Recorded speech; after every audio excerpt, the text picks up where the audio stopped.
All right, and we are live for episode 4.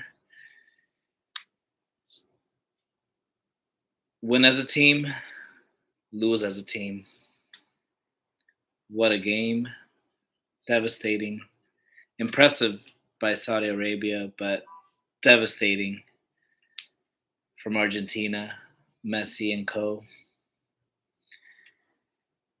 They definitely underestimated their opponent and they relied too much on that penalty at the 9th minute, and they didn't keep pressing, keep scoring. They couldn't overcome the offsides. I was there, I was watching it. If you go over to my Instagram, my TikTok, I was up at 5 a.m., 4:30. Again at minute 21 with the offside by Messi. With his, he could have been his second goal. It could have been his eighth goal of the World Cup. What could have been, right? But the offside. Modern football, soccer is here, everyone, and an arm and a leg will consider you offside. Lautaro Martinez at minute 26. Again, with the offside, that's where it could have been 2-0 again. By that which point we should have had 3-0 any other World Cup without this technology. Offside, the ref said. But again, we kept trying. Lautaro came back. Messi waited too long, perhaps, to pass the ball, and again, offside at minute 34. Lautaro goal was disallowed. And Argentina went into that half again with that mentality. Oh, they keep calling offside on us. We keep trying and we can't score. The second half comes at minute 47. Boom. Saudi Arabia responds and ties the game.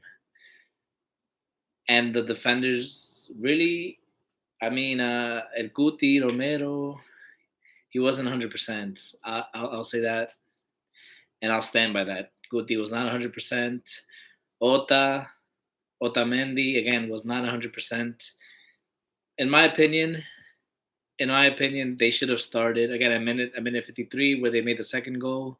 But in my opinion, um, they should have started Lisandro Martinez. Lisandro Martinez came, and Lisandro Martinez did what Lisandro Martinez does, and no more goals were scored once Lisandro Martinez was brought in. Enzo came in over Paredes, and again he controlled the midfield. Before that, the midfield was out of control, and Saudi Arabia found those spaces and was able to score those 2 goals in the devastating loss for Argentina.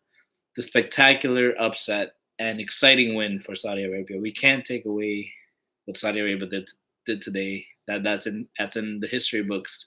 2022 World Cup, first game of Group C on November 22nd. Argentina has lost to a team that is ranked 50 teams below them. So, hats off to Saudi Arabia. My heart and soul hurt with Argentina, and I hope they bounce back from this. I know they'll bounce back from this, as a matter of fact. I'd rather them lose this game than lose a knockout round, like one of my friends said.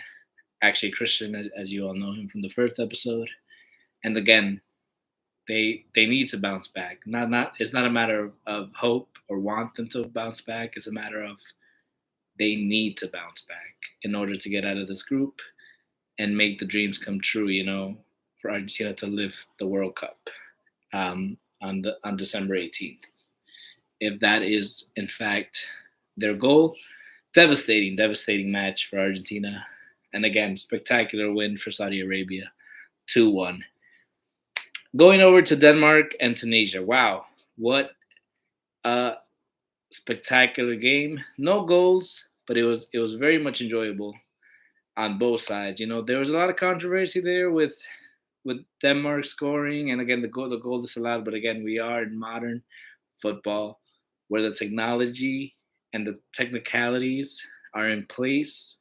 And yes, it's a different game. Yes, it feels like it takes away from the game, but it also adds to the positioning of the players, the discipline that they need to have at the line of scrimmage where they can't allow their bodies to be ahead. Not even the ear, not even a finger, because the technology will catch it.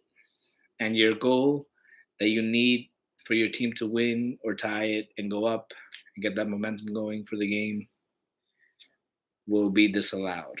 So definitely something players and coaches need to take a look at, rearrange everything, and again play the game by the rules. It's it's not a World Cup where you can really get away with things. Again, penalties being allowed for grabbing and pulling. Again, the referees are being very strict with that. And to us, penalties may not seem like penalties, but as we saw in Poland, right, with Robert Lewandowski's penalty, it was reviewed and the penalty was called. Once VAR sees contact that is not adequate to the game and unnecessary contact, they will review it. So teams need to go ahead and mentally discipline themselves. Defenders need to go ahead and make sure that they're making the correct action, making the correct tackles, and not, getting ahead of themselves with the tackles, with using their body, using their hands. If you're gonna grab someone, you already know that that's gonna be reviewed, and they're gonna catch that you're not defending properly, holding the player back from making a decisive play that could potentially lead to a goal, and they're gonna call it a penalty. Ah, Mexico and Poland also no goals, a draw for Mexico as well, to start off the World Cup. Again, the hopes were high for Mexico, and Mexico walked away with 1 point at least, but they did not meet expectations, right? However, let's say this for the goalkeeper, the best goalkeeper by far for Mexico, Guillermo Ochoa, also known as Memo Ochoa. Spectacular performance from Memo Ochoa. Definitely player of the match. Definitely contender for the Golden Gloves of the tournament if he keeps up this way. He's a player that shows up for Mexico, right? Yes, yes, he disappears when it comes to club.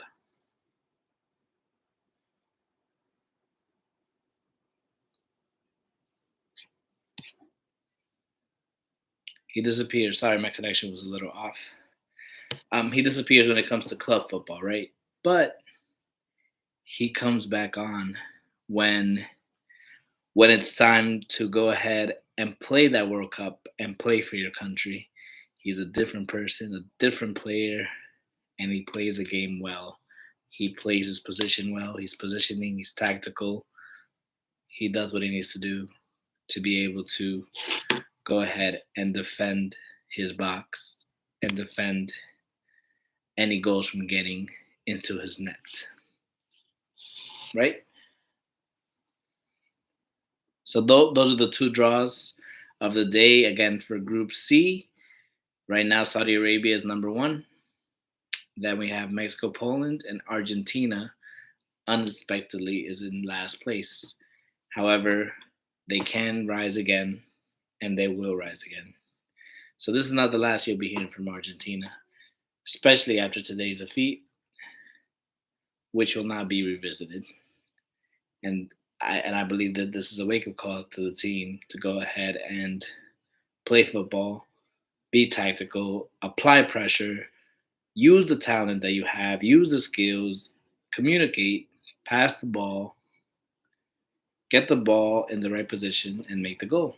Pass it to your star players, open spaces, and make goals, make some goals. Go ahead and win your games. Get out of the group as number one. You still have the opportunity to do that. Let's go ahead, um, and support all the teams who are doing well.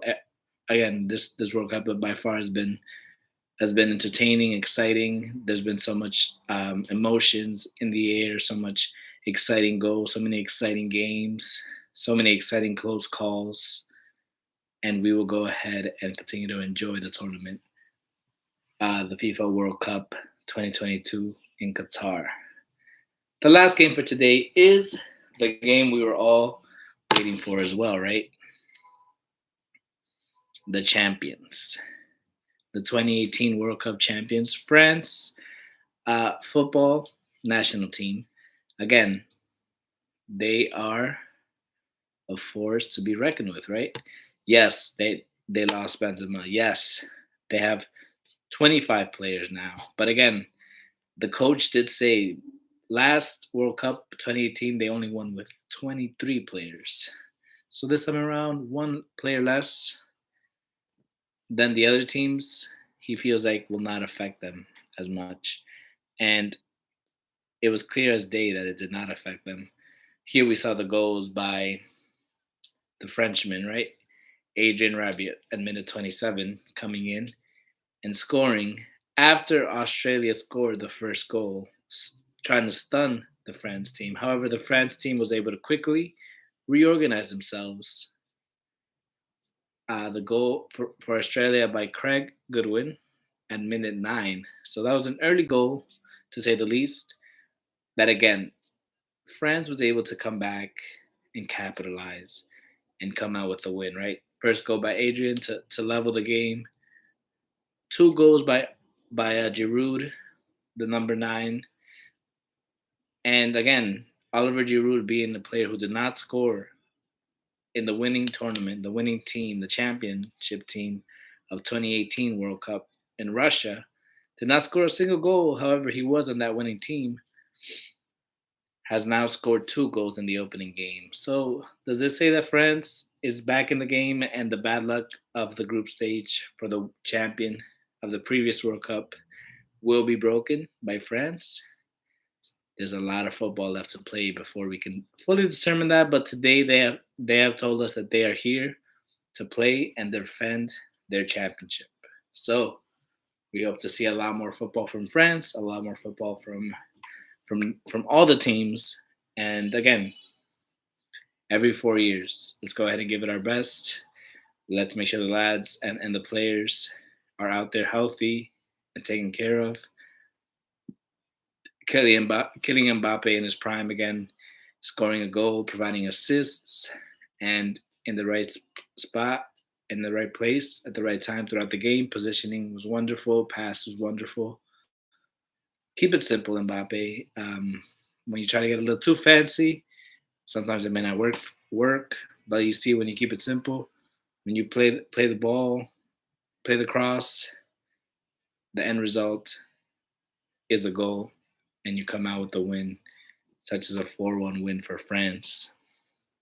And again, um, an emotional day for Argentina, but we will go ahead and hope that they bounce back. Right? Uh, we thank all the teams that have played today for the great football that they provided. Again, Denmark and Tunisia with 1 point. Um, so again, France stays on top. Denmark second, Tunisia third, and then Australia in last place for Group D. Now we have tomorrow, Wednesday, November 23rd, Morocco and Croatia. Croatia coming up with players, again, that are in their prime, right? We have Modric, again, a player who is a veteran, but a player that is definitely able to provide experience to a younger player in that squad, right? Kovacic, a few players that can definitely make a difference for the Croatian team. The squad again doesn't have Ivan Rakitic like they had back in 2018 when they made it all the way to the final. But they still have the John Laverne. They still have a few players that can definitely go ahead and provide an offense and a defense for a Croatian team that wants to go ahead and stay in the World Cup this time around as well and go as far, if not farther, than they did last time around. They were runner ups against the champions, France, right? Luca, a Ballon d'Or winner, definitely wants to play for his country. When he puts on that shirt, he is definitely another player for Madrid. He's a great player for Croatia. a star, a hero for the nation. And then with Morocco, we have players like Hakimi from PSG, who is going to be someone who definitely is going to be playing that right back position and trying to come up and cross the ball in to his teammates, to his forwards. And he will definitely be trying to look for Youssef or as even to be able to provide that cross into the box and score some goals, right? Morocco could come away with a win as well. Remember, Morocco is a team that can also provide that surprise. The favorite in this one is Croatia, but my pick is Morocco comes out with the upset and the win against Croatia. Germany and Japan, an exciting game. Japan is a different team in the World Cup, and they'll definitely be testing Germany to their limits. And again, Germany has a young squad, right? And with Germany's squad again, they have Sane, they have another goalkeeper that could be a contender for the Golden Gloves. Again, the veteran at 36 years old, but he is a goalkeeper that's been able to stay fit and has been able to go ahead and perform at a high level, even though he's at the age of 36, right? They have a few defenders. They're gonna come in. Sule, being he's a center back that's in the back, and he's also providing that defense. He is a wall that Japan will have to go ahead and create spaces through him because he's definitely going to be able to keep up with players. He's fast, he's strong, and once he has the ball, it's going to be really hard for him to lose it, right? Antonio Rudiger, again, a player that is definitely able to go ahead and keep up with the forwards at 29 years old. He's going to be able to go ahead and control and keep the forwards for Japan from getting into the box and creating that space that they need, right?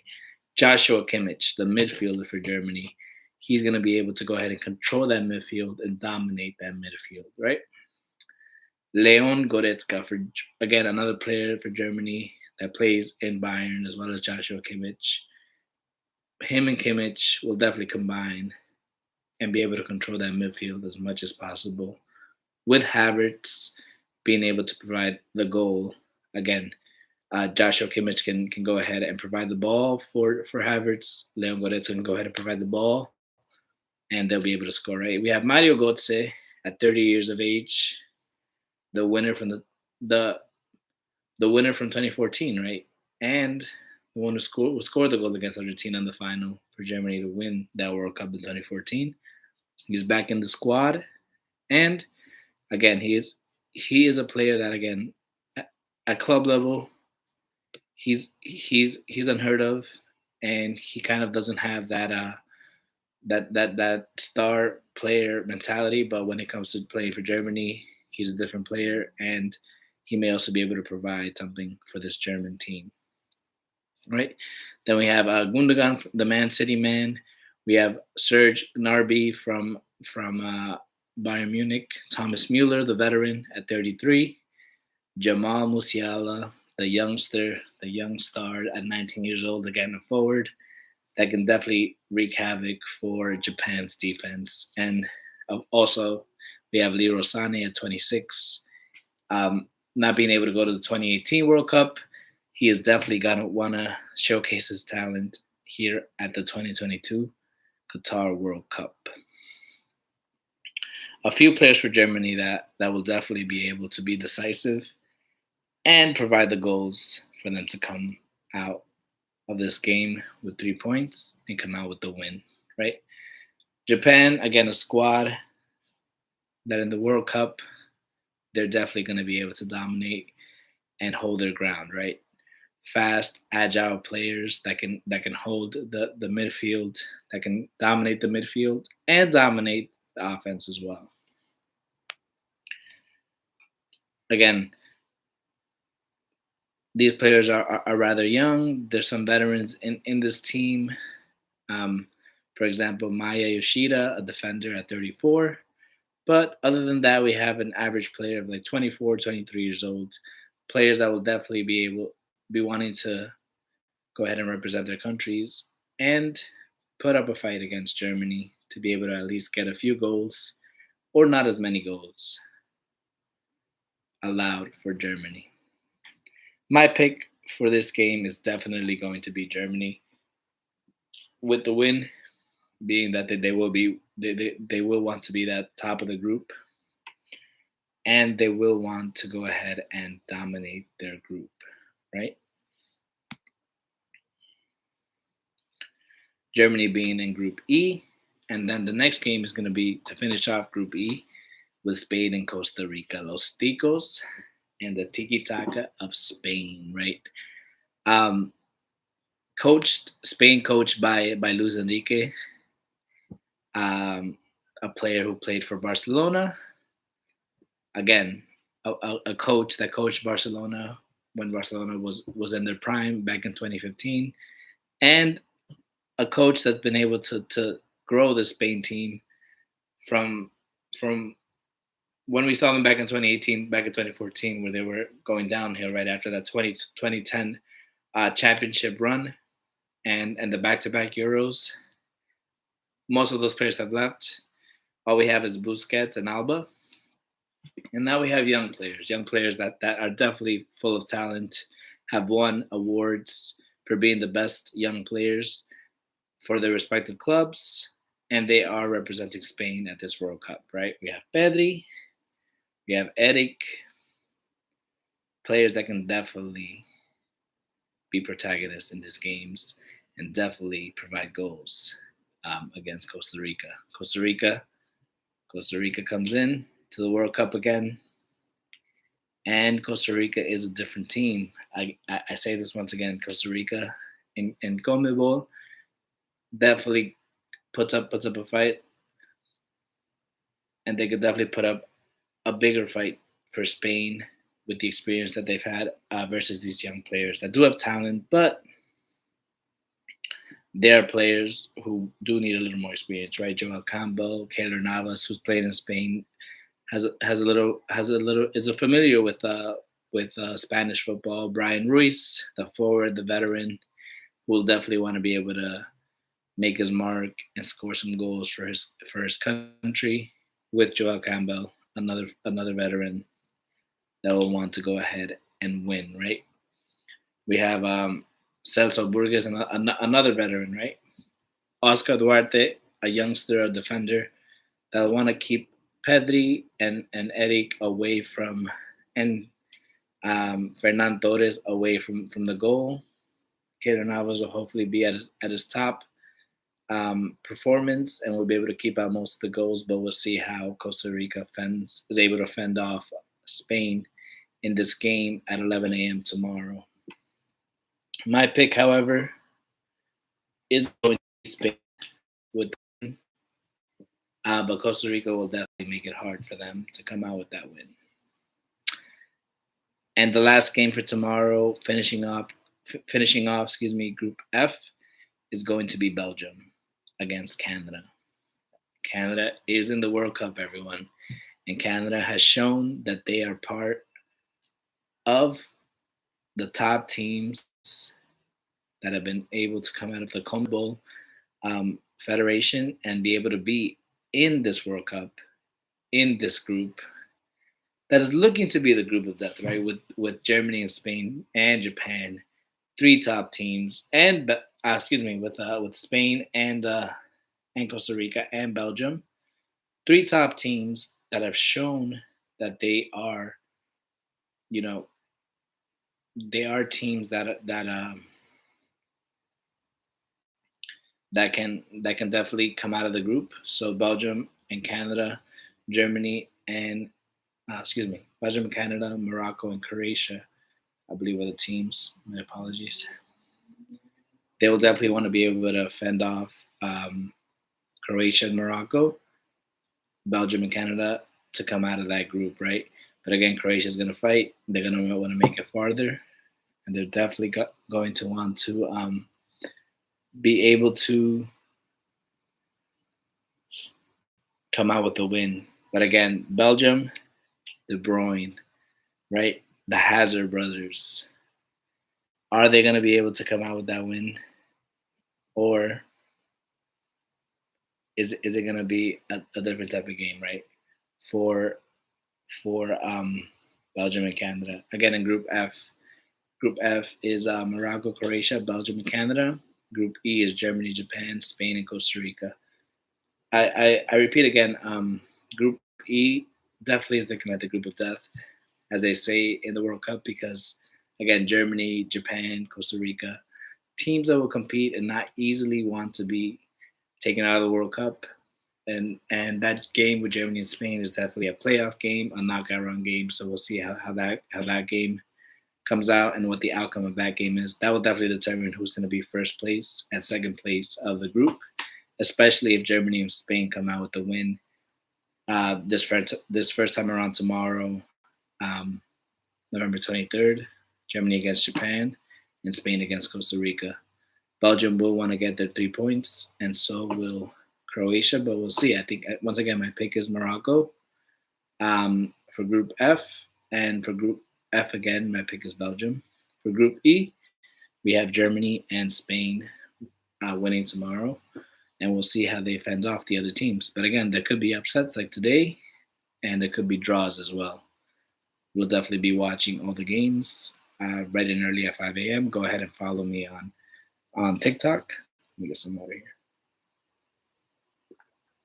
Follow me on TikTok, on Instagram, so we can go ahead and keep enjoying this wonderful World Cup with these wonderful games.